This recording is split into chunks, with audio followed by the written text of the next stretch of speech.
মৃত্যুকে আমরা গাফেল মনে করছি, মৃত্যুকে আমরা ভয় পাচ্ছি না। মুসলমান, ও মুসলমান, যখন মানুষ বলে মারা যাবে, মৃত্যুর পরে যখন খবর দিবে, সেখান থেকে তার আসল কিয়ামত শুরু হয়ে যাবে। আল কবরু মিন রিয়াজিল জান্নাহ আও হুফরাতুম মিন হুফুরিন নার। আপনার আমার কবরটা হয়তো জান্নাতের বাগান হবে অথবা জাহান্নামের বাগান হবে। যদি নেক আমল নিয়ে যদি কবরে যেতে পারি, আপনার আমার কবরটা হবে জান্নাতের বাগান। যদি বদ আমল নিয়ে যদি আমরা কবরে যাই, তাহলে আমাদের কবরটা হবে জাহান্নামের বাগান। আল্লাহর হাবিব জনাব মুহাম্মদুর রাসূলুল্লাহ সাল্লাল্লাহু আলাইহি ওয়াসাল্লাম বলেন, উজিবাতিন নারু বিশাহাওয়াতি ওয়া হুজিবাতিল জান্নাতু বিল মাকারিহা। আল্লাহ পাক রব্বুল আমিন কবরকে ডেকেছেন কষ্টদায়ক জিনিস দ্বারা, আর জাহান্নামকে ডাকা হয়েছে ও মুসলমান খাহেশে নফসানি দ্বারা। বলে হুজুর আপনার কথা বুঝি নাই, ভালো মতো বুঝে নেন মুসলমান। আপনি যা মনে চায় তা করলে জাহান্নামে যেতে পারবেন। বলেন, জাহান্নামে যাওয়া সহজ, জান্নাতে যাওয়া কঠিন। বলেন, জান্নাতে যাওয়া কঠিন। জান্নাতে যদি যেতে হয়, আপনার আমার কোরআন হাদিসের বাহিরে আমি চলতে পারবো না। বলেন, জান্নাতে যেতে হলে কোরআন হাদিসের বাহিরে চলা যাবে না। কোরআনে বলে অমুকের গাছের ফলটা তোমার জন্য হারাম, তাহলে তুমি যদি হারাম না খাও জান্নাতে যাবা। আল্লাহর হাবিব বলেন, তলাবুল কাসবি হালালুম ফরিদাতুম বাদাল ফরিদা। নামাজ যেরকম ফরজ, বলেন সবাই, নামাজ যেভাবে ফরজ তদ্রূপ হালাল খাওয়াটাও ফরজ। লা তাদখুলুল জান্নাতা গুজিয়া বিল হারাম।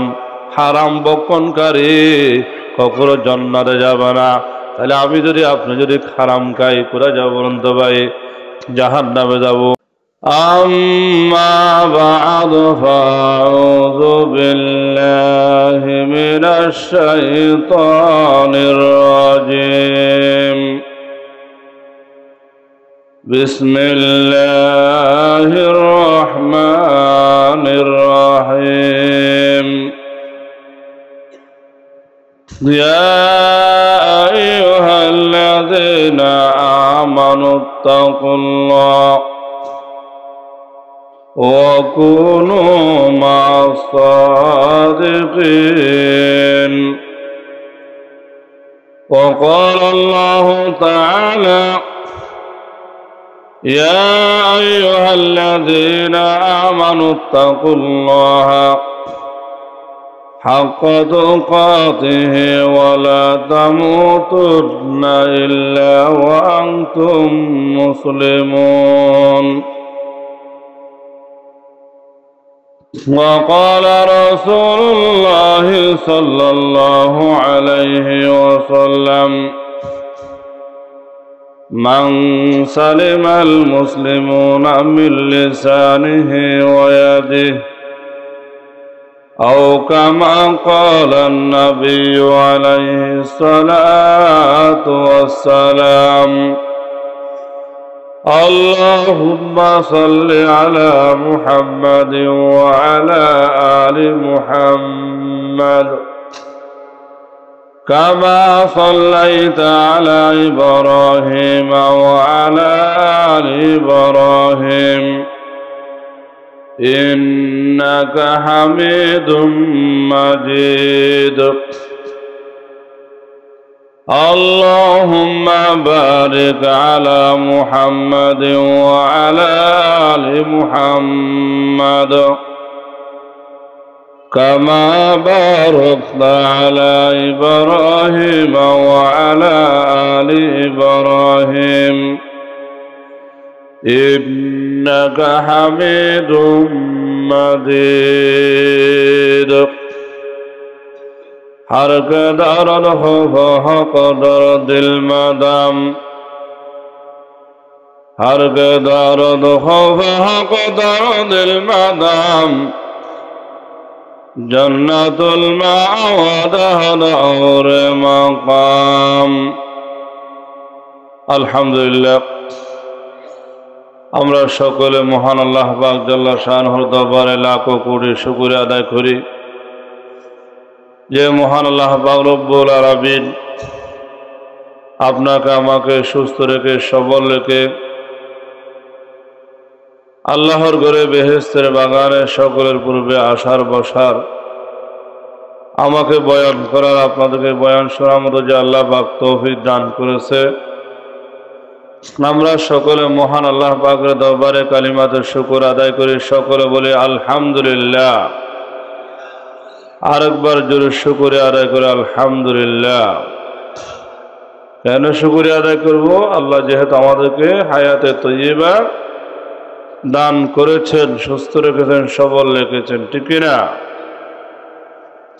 একটু তাকিয়ে দেখেন এলাকার চতুর্দিকে গত জমায় অনেক আপনাদের বন্ধু বান্ধব ছেলে মেয়ে স্ত্রী শ্বশুর শাশুড়ি আপনাদের মহাব্বতের অনেক লোক দুনিয়াতে ছিল বর্তমানে অনেককে দেখা যাচ্ছে না ঠিক না আল্লাহ পাক চাইলে আমাকেও আপনাকে ওদের মতো খবরের বাসিন্দা বানাতে পারতেন তাহলে আল্লাহ পাক রব্বুল আমিন দয়া করে মায়া করে আমাদেরকে জীবিত রেখেছেন সেজন্য কি আল্লাহ দরবারে বেশি বেশি শুকরিয়া আদায় করা দরকার কারণ যারা চলে গেছে আমরা জীবিত যারা আছি তাহলে আমরা কখনো এক বরাবর হব না হব কারণ যে জীবিত বেশি আছে হায়াত পেয়েছে ও যদিও নামাজি ছিল আপনিও নামাজি তাহলে আপনি যদি একদিন বেশি বেঁচে থাকেন তাহলে আপনার একদিনের ওর চেয়ে বেশি সব হবে না আমরা হায়াত আল্লাহ দরবারে চাইব নেক হায়াত কোন হায়াত নেক হায়াত চাবো যাতে আল্লাহর ইবাদত বেশি করতে পারে নাকি ওই হায়াত আমরা চাইব না যে দুনিয়ার জিল্লতি হাসিল করব ধন দৌলত টাকা পয়সা গাড়ি বাড়ি জড়াবো ওইটার জন্য না কারণ আমরা রিজিকের জন্য দৌড়াদৌড়ি করি মালাকুল মউত কিন্তু আমাদেরকে নেওয়ার জন্য কি পিছে দৌড়ে ঠিক না তাহলে আমাদের কার কখন মৃত্যু হবে আমরা কেউ জানি না যে কোনো মুহূর্তে আজাল আমাদের কাছে আসতে পারে আমাদের সর্বমুহূর্তে মৃত্যুর জন্য প্রস্তুতি থাকতে হবে ঠিক না যারা আল্লাহওয়ালা নেককার দিনদার এরা মৃত্যুকে ভয় পায় না কার ভয় পায় না মৃত্যুরে ভয় পায় কারা যারা নেক আমল করে না আল্লাহর ইবাদত করে না নামাজ পড়ে না কোরআন হাদিস পড়ে না ওদের জন্য কবরে ভয় ঠিক না তাহলে আমাদের অন্তরে ভয় যখন আমরা আল্লাহ রাখবো ইবাদত বندگی করব নবীর হুকুম নবীর আল্লাহর হুকুম নবী তরিকা যখন আমরা মেনে চলবো আমাদের পরকালে কোনো ভয় নেই তাহলে পরকালে আমাদের আপনাদের কবর যাতে জান্নাতের বাগান হয় আমাদের দুনিয়াতে আল্লাহর হুকুম নবীর তরিকা মেনে চলতে হবে যেভাবে আমাদের নবী দাওয়াত দিয়েছেন যেভাবে এই দিন নিয়ে এসেছেন সেটা আমার পছন্দ না হলে আমার মেনে নিতে হবে ঠিক না আল্লাহ পাক বলেন মা আতাকুমুর রাসূল ফাখুযুহু ওয়া মা নাহাকুম আনহু ফান্তাহু আমার নবী জনাবে মুহাম্মদুর রাসূলুল্লাহ সাল্লাল্লাহু আলাইহি ওয়াসাল্লাম যেগুলো নিয়ে এসেছে সেগুলোকে তোমরা আঁকড়ে ধরো যেগুলা থেকে নিষিদ্ধ করেছে সেগুলো তোমরা ছেড়ে দাও ফান্তাহু ওয়া মা নাহাকুম আনহু ফান্তাহু তাই নবী যেগুলা নিষেধ করতে সেগুলো আমাদের কি করতে হবে মনে চাইলেও ছেড়ে দিতে হবে তাহলে আমরা মনে যা চাই তা করি না আল্লাহ এবং আল্লাহ রাসূল যা বলছে তা করতেছি বর্তমান আমরা কি নিজের খাহেশানে আফসানের মতো আমরা চলতেছি অথচ আমাদের আমল নামার দিকে তাকে দেখুন তো ভাই যে হায়াতটা আমার চলে গেছে 13 বছর থেকে নিয়ে এই পর্যন্ত হিসাব করে দেখেন হাসিবু ক্বাবলা আন তুহাসাবু ওয়াজিনু আন তুজানু হিসাব নেওয়ার আগে হিসাব মিলে দেখো তো, আমার 13 বছর থেকে আমি এই পর্যন্ত কয় ওয়াক্ত নামাজ পড়েছি, কয়বার কোরআন তেলাওয়াত করেছি, কয় টাকা মানুষকে দান করেছি, কয়বার আমি আল্লাহর টাকা দান করেছি, মাহফিলে টাকা দান করেছি, না অন্য অপকাজ আমি বিয়ে করেছি, একটু হিসাব মিলান। যেমন নাকি একজন দোকানদার যে ব্যবসা করে সে সারাদিন কত টাকা নগদ বিক্রি করছে, কত টাকা বাকি, এগুলো সব হিসাব করে না, লাভ কতটুকু হয়েছে, লস কতটুকু হয়েছে, এরপরে পুরা মাস একটা হিসাব মিলাই না ভাই, আবার পুরা 1 বছর পর আবার হিসাব মিলাই যে আমার এই ব্যবসা করে কত টাকা লাভ হয়েছে, কত টাকা লস হয়েছে। লস যদি হয় তাহলে আবার সে চেষ্টা করে কিভাবে বাড়া যায়। বাকি দেওয়ার কারণে অনেক কাস্টমার পালাই গেছে, বর্তমানে যারা নগদ খায় এদের থেকে কিভাবে আবার এটা পূরণ করা যায়।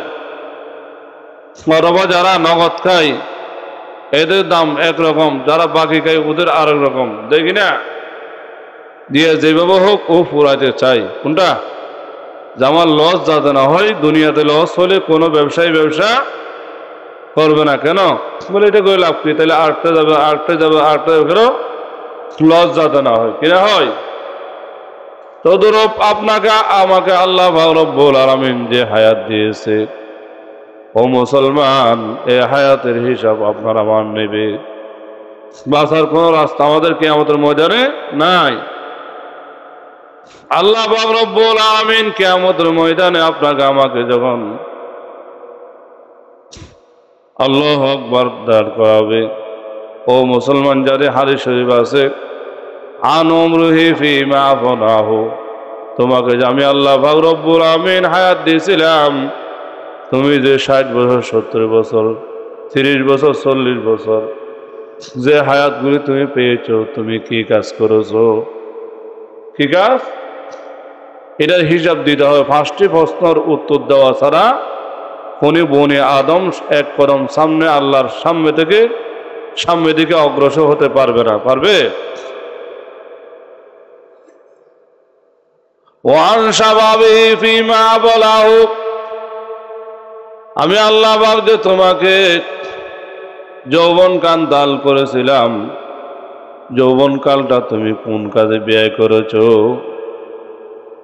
তাহলে হায়াত একটা হলো আমাদের পুরা জিন্দেগির হায়াত, আর একটা হলো যৌবনকাল। কারণ যৌবনকালে আমরা যা মনে আছে তা করতে পারি, জঙ্গলে বাঘও ধরতে পারি। বিদ্যুৎ যখন হয় তখন কি এগুলো পারে? দুর্বল হয়ে যায়। কি হয়? দুর্বল হয়ে যায়। তখন অনেকে নত শিকার হয়। অনেকে কি যদিও আগে মানুষের জুলুম করেছে, বর্তমান সে সাদা সিধা হয়ে যায়, মাপ চায় অনেক সময়, আছে না? তাহলে আমাদের হায়াতের 1 নম্বর, আমরা যে হায়াত আল্লাহ দিয়েছে এটা জবাব দিতে পারবো? হায়াতকে আল্লাহ পাক রব্বুল এই জন্য দিয়েছে, মারামারি করো, ঝগড়া করো, শুধু টাকা ইনকাম করো, খাওয়া দাও, ফুর্তি করো, বাড়ি করো, নানি করো, গায়ে নিয়ে ঘুরো, এই জন্য আল্লাহ হায়াত দিয়েছে? আমাদেরকে বানাইছে কেন? উদ্দেশ্যটা কি আল্লাহ? আমাদের মেন উদ্দেশ্য ঠিক রাখতে হবে। যে কোনো মানুষ যে কোনো কাজ যখন করে একটা উদ্দেশ্য থাকে। কি থাকে ভাই? একজন কামলা যখন একজনে করে কাজ করতে যায় তখন ওর উদ্দেশ্য থাকে। কি উদ্দেশ্য? যে আমি যদি আজকে এই কাজটা করতে যাই তাহলে আমি কমপক্ষে যে বেতন আমাকে 10,000 টাকা হোক অথবা 800 টাকা, ধর রাজমিস্ত্রির বেতন 800, কত চিন্তা করবে, এখন যদি আমি আজকে কাজ না করে বসে থাকি 800 টাকা আমাকে কেউ দিবে না। দিবে? 800 টাকা আমাকে কেউ দিবে? এগুলো ফলে আমি এটা করবো, এটা করবো, এটা করবো, এটা করবো। করবো উদ্দেশ্য কি? টাকা থাকলে না আমি এটা করতে পারবো, না থাকলে কিভাবে করব? তাহলে ও টাকার লোভে কষ্ট হইলেও কাজে চলে যায়। কাজ করার পরে যখন বরাবর ওই টাকা পাই তখন এর উদ্দেশ্য যেটা ছিল সেটাকে হাসিল করতে পারে ওই টাকার বিনিময়ে। ঠিক কিনা? যদি কাজ করে না সারাদিন, সে 800 টাকা যে প্ল্যান করেছিল, বিকালবেলা যখন হয়ে যাবে সে কি আবার যে উদ্দেশ্যটা তার ছিল নেওয়ার জন্য টাকা ছাড়া সেটা কখনো নিতে পারবেনি? বলেন ভাই। তো ধরো আপনার আমার প্ল্যান হলো, আশা হলো আমরা জান্নাতে যাব, করে যাব, বলেন তো ভাই। জান্নাতে যেতে চাই কিন্তু নামাজ পড়বো না। বলেন, জান্নাতে যেতে চাই, নামাজ পড়বো না। জান্নাত আমার যেতে মনে চাই, আমি কোরআন তেলাওয়াত করব না। জান্নাত আমার যেতে মনে চাই, আমি জুমার নামাজে যাব না। বরং তো জুমার নামাজে না আসে, 5 ওয়াক্ত নামাজ না পড়ে, কোরআন তেলাওয়াত না করে, আল্লাহর হুকুম নবীর তরিকা না মেনে আমি জান্নাতে যেতে চাইলে যেতে পারবে না? বলেন তো ভাই। যে রকম ব্যক্তি সারাদিন কাজ না করে টাকা পাই নাই, বিকালবেলা যায় উদ্দেশ্য ছিল, সে উদ্দেশ্য পূরণ হয় নাই, তো দুরূপ আপনার আমার যে প্ল্যান ছিল জান্নাতে যাব, জান্নাতে যাওয়ার জন্য আল্লাহ পাক বলেন এক আমল করে দুনিয়া থেকে ভালো আমল করে যাও, কিন্তু ওই আমলগুলো আমি আর আপনি করে নাই, তাহলে আমরা কি কখনো জান্নাতের আশা করতে পারবো না ভাই? আল্লাহ পাক বলেন, ইন্নাল্লাযীনা আমানু ওয়া আমিলুস সালিহাত কানাত লাহুম জান্নাতুল ফিরদাউসি নুজুলা। নিশ্চয় যারা ঈমান এনেছে ও আমিলুস সালিহাত, নেক আমল করেছে, কানাত লাহুম জান্নাতুল ফিরদাউসি নুজুলা, আমি আল্লাহ পাক ওদেরকে জান্নাতুল ফিরদাউসের মেহমান বানাবো। সবাই বলে সুবহানাল্লাহ। পাকিজা তারাজ আরশে ভরে জান্নাত ফিরদাউস, পাকিজা তারাজ আরশে ভরে জান্নাত ফিরদাউস, আরাম গাহে খাকে রসুল আরবি হে, আরাম গাহে খাকে রসুল আরবি হে। তাহলে নেক আমল করলে আমরা কিভাবে ভাই বলেন তো ভাই? জান্নাতুল ফেরদৌস। জান্নাতুল ফেরদৌস এটা এমন একটা জান্নাত যেটা হলো সমস্ত জান্নাতের সরদার, সবচেয়ে উত্তম জান্নাত। আল্লাহ পাক ওই জান্নাত দান করবে। জান্নাত হলো আরামদায়ক স্থান, জান্নাত হলো আরামদায়ক স্থান। ওখানে কোনো অশান্তি বলতে নাই, টেনশন বলতে নাই, কোনো রোগ ব্যাধি বলতে নাই, যেখানে যাওয়ার পর আমাদের কোনো পয়সা পায়খানো হবে না, কারো মুখাপেক্ষি হইতে হবে না, কোনো খাদেমের প্রয়োজন হবে না। ও মুসলমান, যা চাইব তা আমরা পেয়ে যাব। ওই জান্নাতের জন্য দুনিয়ার মধ্যে কিছুদিন আমাদের কষ্ট করতে হবে, ঠিক না? কয়দিন কষ্ট করতে হবে কোনো নির্ধারিত নেই। যখন আমার আপনার নিঃশ্বাস বন্ধ হয়ে যাবে নেক আমল অবস্থায়, মৃত্যুর পর আপনার আমার জন্য হাসরের ময়দান শুরু হয়ে যাবে, ঠিক না? মত কমাদর সমঝমত হ্যাঁ হরদম করিব, মত কমাদর সমঝ মত হ্যাঁ হরদম করিব, कौन होगा यार तेरा गुर जाने के लिए। मौत को गाफिल समझा है इख्तिताम जिंदगी, दर हकीकत मौत है इब्तिदाए जिंदगी, दर हकीकत मौत है इब्तिदाए जिंदगी। মৃত্যুকে আমরা গাফেল মনে করছি, মৃত্যুকে আমরা ভয় পাচ্ছি না মুসলমান। ও মুসলমান, যখন মানুষ বলে মারা যাবে, মৃত্যুর পরে যখন খবর দিবে, সেখান থেকে তার আসল কিয়ামত শুরু হয়ে যাবে। আল কবরু মিন রিয়াজিল জান্নাহ আও হুফরাতুম মিন হুফরিন নার। আপনার আমার কবরটা হয়তো জান্নাতের বাগান হবে অথবা জাহান্নামের বাগান হবে। যদি নেক আমল নিয়ে যদি কবরে যেতে পারি, আপনার আমার কবরটা হবে জান্নাতের বাগান। যদি বদ আমল নিয়ে যদি আমরা কবরে যাই, তাহলে আমাদের কবরটা হবে জাহান্নামের বাগান। আল্লাহর হাবিব জনাবে মুহাম্মদ রাসূলুল্লাহ সাল্লাল্লাহু আলাইহি ওয়াসাল্লাম বলেন, উজিবাতিন নারু বিশাহাওয়াতি ওয়া হুজিবাতিল জান্নাতু বিল মাকারিহা।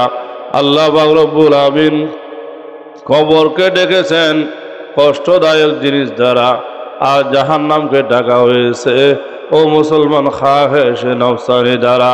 বলে হুজুর আপনার কথা বুঝি নাই, ভালো মতো বুঝে নেন মুসলমান, আপনি যা মনে চায় তা করলে জাহান্নামে যেতে পারবেন। বলেন জাহান্নামে যাওয়া সহজ, জান্নাতে যাওয়া কঠিন। বলেন জান্নাতে যাওয়া কঠিন। জান্নাতে যদি যেতে হয় আপনার আমার কোরআন হাদিসের বাহিরে আমি চলতে পারবো না। বলেন জান্নাতে যেতে হলে কোরআন হাদিসের বাহিরে চলা যাবে না। কোরআনে বলে অমুকের গাছের ফলটা তোমার জন্য হারাম, তাহলে তুমি যদি হারাম না খাও জান্নাতে যাবা। আল্লাহর হাবিব বলেন তলাবুল কাসবি হালালুম ফরিদাতুম বাদাল ফরিদা। নামাজ যেরকম ফরজ, বলেন সবাই নামাজ যেভাবে ফরজ তদ্রূপ হালাল খাওয়াটাও ফরজ। লা তাদখুলুল জান্নাতা গুজিয়া বিল হারাম। হারাম বক্ষণকারী কখনো জান্নাতে যাবে না। তাহলে আমি যদি আপনি যদি হারাম খাই কোথায় যাবো বলুন তো ভাই? জাহান্নামে যাব। কারণ আমরা কাজ করতেছি 800 টাকা বেতনে কাজ করতেছি, ওরা 500 টাকার কাজ করতেছি, কিন্তু কাজটা একদিনে হয়ে যাবে। আপনি একদিনে কাজ যদি 3 দিনে করেন তাহলেও কি হালাল হবে না হারাম হবে বলেন ভাই? তাহলে একদিনের কাজ যদি আপনি 3 দিন লাগান আপনার হারাম হয়ে যাবে। ও মুসলমান, তাহলে জাহান্নামে যাওয়াটা সহজ। জান্নাতে যদি যেতে হয় তাহলে আমার ইচ্ছা মতো চলা যাবে না, আল্লাহর হুকুম নবীর তরিকায় চলতে হবে। মুসলমানে বুয়াদ গরদান হাদন, মুসলমানে বুয়াদ গরদান হাদন, এনার রাবদসতে হাজদাদন।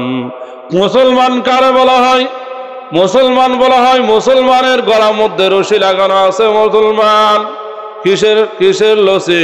কোরআন এবং হাদিসের রশি লাগানো। কোরআন এবং হাদিসের বাইরে চললে আমার জন্য জাহান্নামে যাওয়াটা আমার জন্য সহজ। কথা না বলি, ভালো মতো বলেন, শুনি ভালো তো শুনেন।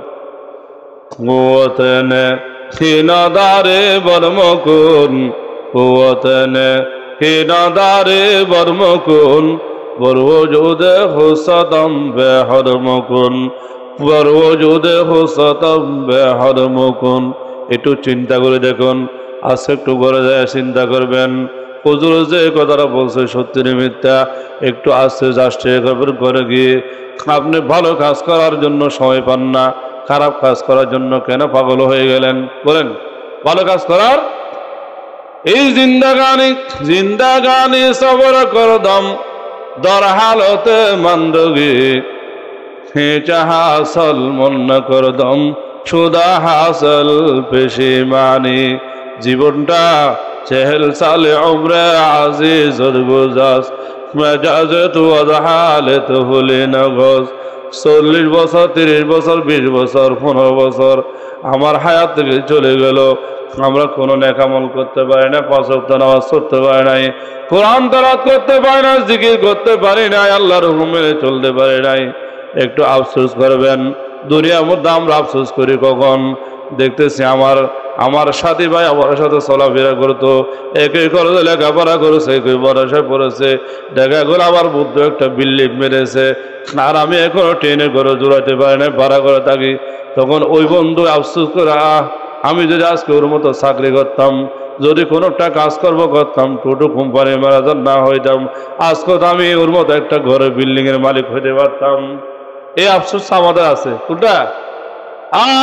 এই আফসোস আমাদের আসে না যে আমার সাথে ভাই নামাজ পড়ে, আমি কেন নামাজ পড়ি না? এলাকার মুরব্বী উনি নামাজ পড়ে, আমিও তো মুরব্বী হয়ে গেছি, আমি কেন নামাজ পড়ি না? এলাকার মুরব্বীটা আজান দিতে দেরি হয় না, মসজিদে দৌড় মারে। মুসলমান আমরা সেদিকে তাকাই না, আমরা শুধু তাকাই থাকি কে কাছে টাকা বেশি খাওয়াতে পারি, কে কাছে ওটু একসাথে 2টা দৌড়াতে পারি। যার একটা আছে সে চেষ্টা করে সে 2টা কেমনে করতে পারে, যার 2টা আছে সে চেষ্টা করে কেমনে 3টা অটো রিক্সার মালিক হওয়া যায়, ঠিক কিনা? হ্যাঁ, টাকা না থাক শুধু ধরে ভর নেবো, কিসের ভর? এরপর আমি গাড়ির মালিক হবো। ও মুসলমান, এটা চেষ্টা করি, আমার কাছে টাকা নাই দাঁড় করিয়ে হলো মসজিদে দেবো, এটা চেষ্টা করি। যখন ফকির মিসকিন যায় মাফ করেন, কি করেন? পকেটে টাকা আছে এরপর মাফ করেন, কিন্তু নিজের পকেটে টাকা নাই। যখন বন্ধু করে গাড়ি একটা নে, তখন বলা নিব না, বলে বড়া পুরো একটা আমি রাস্তা দেখা দিই, ওইখানে একটা কিস্তি আছে নাম দে, টাকা নে। 1 লাখ টাকা তো বড় কথা না, তুই প্রতি মাসে 500 টাকা হলে যদি দিনে ডেলি যদি 500 হয়, মাসে 15,000 না। এই লোভে ভরি গাড়ি জোড়াই ফেলে, কি জোড়ায়? এই লোভ আসে না যে দুনিয়ার গাড়ি কিন্তু যে কোনো মুহূর্তে চুরি হয়ে যেতে পারে। যে গাড়ি তুমি জোড়াইছো টাকা পাওয়ার আশায়, আজকে কিনছো, তুমি কালকে মরেও যেতে পারো, লাভ তো দূরের কথা। হ্যাঁ, তুমি যেটা মেইন টাকা দিচ্ছে সেটা তুমি পাওয়ার মালিক নয়, ঠিক না? কিন্তু পরকালের জন্য আপনার আমি যে আমল করব মুসলমান, এটা কোনো ফাঁকি নাই। বলেন এটা কোনো কি নাই? বৃথারাই আপনি দিচ্ছেন, এটা কখনো চুরি হবে না। বলেন এটা কখনো কি হয় না? যারা চালাক এরা দুনিয়াতে ন্যাক আমল করে বেশি, জানেন? এখন আমরা মনে করি চালাক কে জানেন? যে নামাজ পড়ে না, সারাদিন টাকার পিছিয়ে দৌড়ে, রাতে দিন 24 ঘন্টা, বিল্ডিং 2টা 3টা করতেও আসছে, গাড়ির মালিক হয়েছে, দোকানের মালিক। ওরে বাবা, টাকার অভাব নয়, হেতে সাল নয়, হে তার পরকাল জিরো। বলেন পরকালে হলো ধনী হয়, এটা হলো বড়। কোনটা? পরকালে জান্নাত, এটা হলো বড়, ঠিক কিনা? কোনটা বড়? কারণ এটা আমার কোন নিঃশ্বাসে বিশ্বাস নাই। এই যে আমি এত কিছু করলাম, মাদ্রাসা করলাম, মসজিদ করলাম, ঘর বাড়ি করলাম, আমার কবরে এই মসজিদ মাদ্রাসা যাবে? কথা বলেন। এত কষ্ট করে যেগুলো করছে আর কি, যা জোড়াইছি, যে জায়গায় বসছে, এটা কি আমার কবর দিবে রে ভাই? কথা বলেন। যে কাপড় আমার আছে আপনার আছে, এটা কবর দিবে? তাহলে আমার সঙ্গে আপনার সাথে কোনো দন দৌলত টাকা পয়সা যাবে না। হ্যাঁ, যদি আপনি সদগায়ে জারিয়ার কাজ করে যেতে পারেন, সেটাই আপনার কবর যাবে। সদগায়ে জারিয়া কি? একটা সন্তানকে হাফেজ কোরআন বানানো, অথবা এলাকার লোকজন পানির মধ্যে কষ্ট পাচ্ছে, পানি নাই, একটা ডিপ আপনি গেড়ে দিয়েছেন, পানি খাই ফিরি। অথবা আপনি একটা রাস্তা করে দিয়েছেন, মানুষ আরামে চলাচল করতে পারে। অথবা মানুষ হাঁটতে হাঁটতে ক্লান্ত হয়ে যায়, বসার মতো কোনো জায়গা নাই, একটা মুসাফির খান আপনি তৈরি করলেন, এগুলো হলো সদগায়ে জারিয়া। অথবা মানুষ নামাজ পড়ার জন্য ভালো মসজিদ পায় না, আকীদা ঠিক নাই, মানুষের ঈমান আমল নষ্ট করে ওটার জন্য একটা মসজিদ নির্মাণ করে দিলেন, যাতে মানুষ আল্লাহর ইবাদত করতে পারে, নামাজ পড়তে পারে। মানুষ যতগুলো মানুষ মসজিদে ইবাদত করবে, আপনি 1 টাকা দান করেছেন, সেই টাকার বিনিময়ে আপনি যতদিন পর্যন্ত মসজিদ থাকবে, মসজিদ কতদিন থাকবে মুসলমান? কিয়ামত পর্যন্ত থাকবে। আমি আর আপনি থাকবো না, কিন্তু মসজিদ থেকে যাবে, মাদ্রাসা থেকে যাবে। যে এলমদিনগুলো আমরা শিক্ষা দিচ্ছি, সারা বাংলাদেশে গিয়ে যে মাহফিলগুলা করতেছে, এত কষ্ট কেন করি? আপনারা কি জানেননি কত কষ্ট? একটা মাহফিল করতে যারা যায় বক্তারা, লোকাল গাড়ি যদি করে যায়, তাহলে অনেক কষ্টের মাধ্যমে বক্তা ওইখানে গিয়ে রেস্ট নিয়ে মাহফিলগুলা করে। কেন করে? ও মুসলমান, একটা মানুষ যদি নামাজে হয়, আল্লাহওয়ালা হয়, একটা মানুষ যদি জাহান্নামী, মানুষ যদি জান্নাতি হয়ে যায়। যে বক্তার ওয়াজ শুনেন, ওই লোকটা জান্নাতি হয়ে গেলেন। বক্তা যদি জাহান্নামে যায়, ওই লোকটা সুপারিশ করে জান্নাতে নিয়ে যাওয়া। শহরে সুবহানাল্লাহ। একটা লোক যদি এখানে যদি আপনারা যদি জান্নাতে হয়ে থাকেন, ও আল্লাহর বান্দা, আপনার পরিচয় করে দিতে হবে না, অটোমেটিক কিয়ামতের ময়দানে পরিচয় হয়ে যাবে। এই লোকটা এখানে 1 টাকা দান করেছিল, ও আল্লাহ ওর হালাল টাকা ছিল, এই দানটা আল্লাহর দরবারে কবুল হয়েছে, ওই দানের বিনিময়ে আল্লাহ তাআলা আপনাকে জান্নাত দান করবে। শহরে সুবহানাল্লাহ। এক নেকি घर कोई बंदा करे, एक की बदला मुझको 10 मिले, एक की बदला मुझको 10 मिले। বলে হুজুর ওয়াজ শুনতে খুব মজা লাগে, আজকের ওয়াজটা খুব ভালো হয়েছে। কণ্ঠ দিয়ে করছেন যে আপনাদের ভালো লাগবে কেন? কণ্ঠ দিয়ে করলে মানুষ তো কণ্ঠের পাগল। বুঝলেন? যতগুলো বক্তারে দেখতেছি, দেখার আগে অনেকে আমারও ফোন করি, বলে হুজুর আপনার বয়ানগুলো খুব ভালো লাগে, কিন্তু আপনার শেয়ারগুলো খুব ভালো লাগে, একটু হাফিজুর আমার মতো একটু টান দিলে আরো ভালো লাগবে। কি লাগবে? কি বলে শোনেন, একটু হাফিজুর আমার মতো একটু টান দিলে কি লাগবে? আরো শোনেন ভালো মতে। ভাই সুন্দর লাগছে, কিন্তু সুন্দর লাগলে ফিরে দিলে হবে না, আমরা আমল করতে হবে। শুধু আমি এদিক দিয়ে শুনলাম, এদিক দিয়ে বের করে দিলাম, এটা দ্বারা হবে না। আমার আমলের মধ্যে ফিট করতে হবে। যে হুজুর বয়ান করলো উনি কি বলছে, তাহলে জাহান্নাম থেকে বাঁচতে হলে যদি জাহান্নামে যদি আমরা চলে যাই, জান্নাতীরা জাহান্নামী থেকে প্রশ্ন করবে, হেন তুমি জাহান্নামী হইলা? ভাই ভালো মতো শোনেন,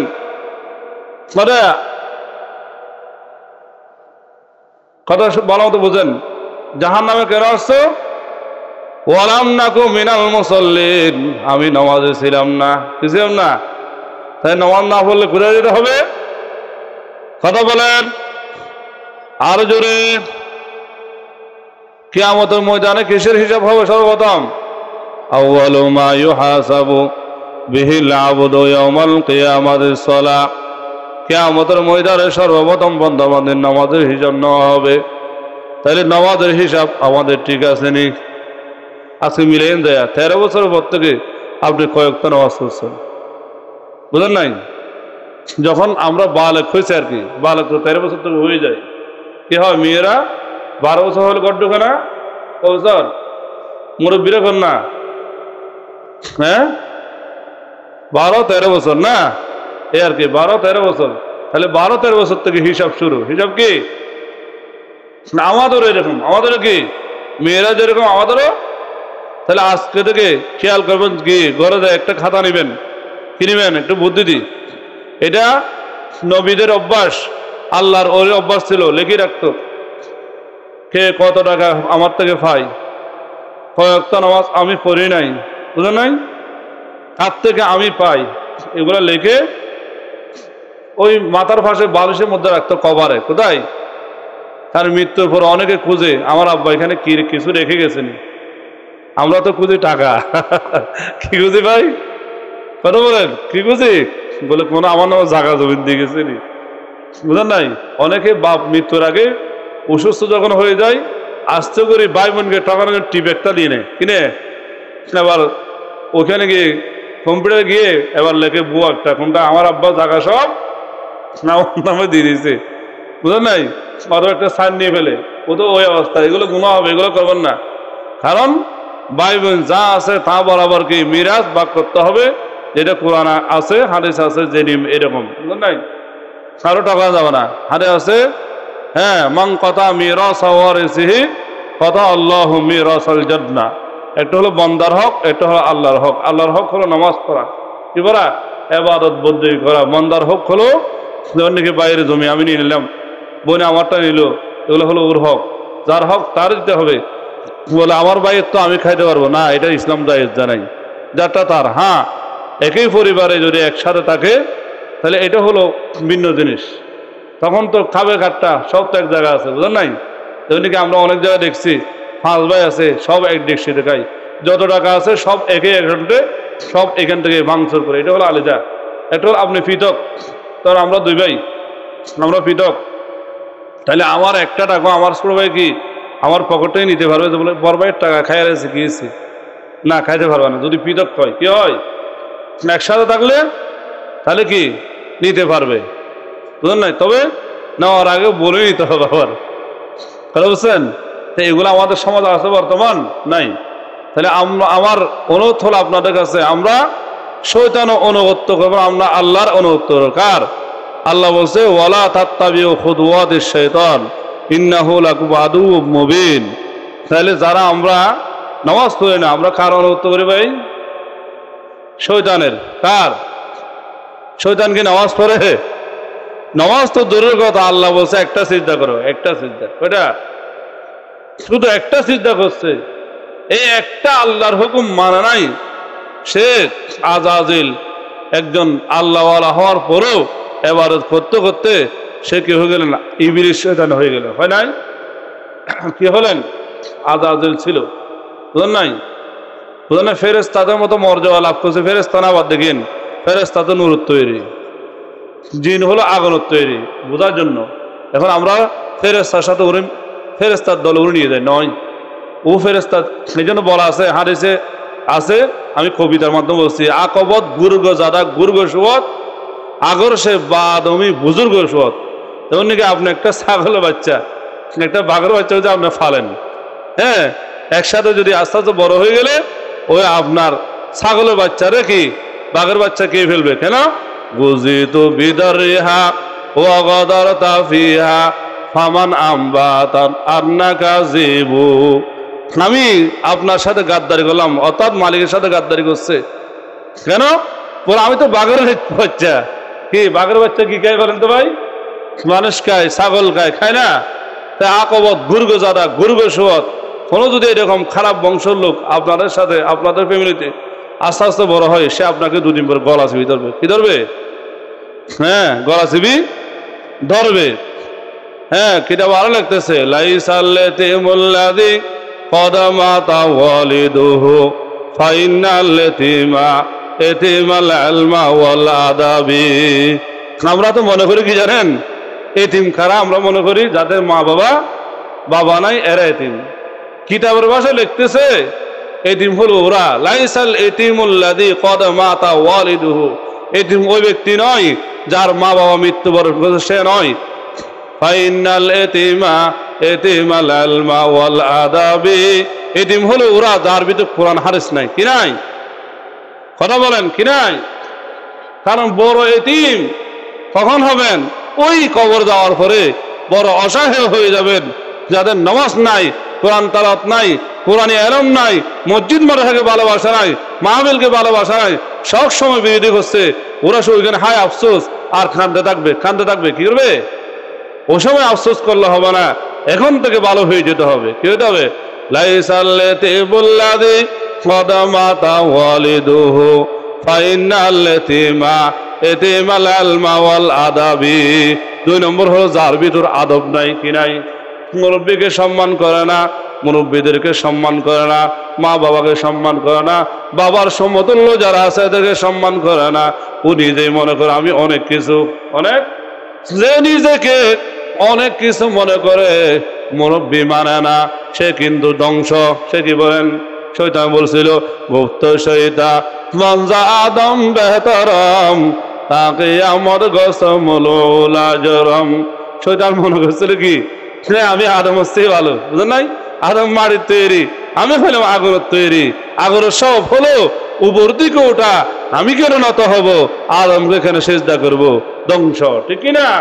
তো আমরা মাঝে মধ্যে যারা নামাজ পড়ি, আমরা অনেক কিছু মনে করি, বুঝলেন নাই? তারা মাঝে মধ্যে একটা মাহফিল করি, অনেক কিছু মনে করি, কিছু টাকা রান করলে অনেক কিছু মনে করি না। হ্যাঁ, মান তাওয়াজা রাফাউল্লাহ, যারা নিজেকে নত রাখবে, তাওয়াজু ইনকিসারি ইখতিয়ার করবে, আল্লাহ ওদেরকে বড় করবে আস্তে আস্তে। ঠিক কিনা? সম্মান আল্লাহ দেয়। কে রে?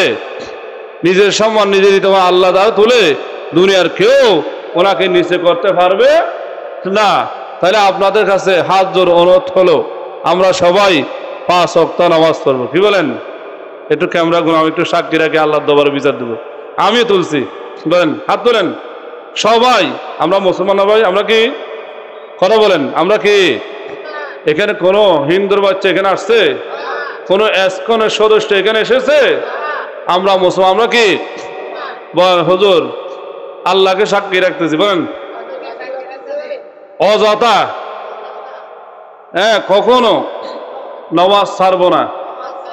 বলেন অযথা কখনো নামাজ ছাড়বো না। কোরআন তালাওয়াত যা পারি করবো। কোনো মানুষকে অযথা কষ্ট দেব না, মা বাবার নাফরমানি করব না, মুরব্বীদের সাথে বিয়াদবি করব না, পারলে শ্রদ্ধা করব, না পারলে ঘরে বসে থাকবো। অযথা কোনোদিন কোনো মানুষের হক নষ্ট করব না। আল্লাহ সবাইকে কবুল করে, সবাই আমিন। ওয়া আখির দাওয়ানা আলহামদুলিল্লাহি রাব্বিল আলামিন।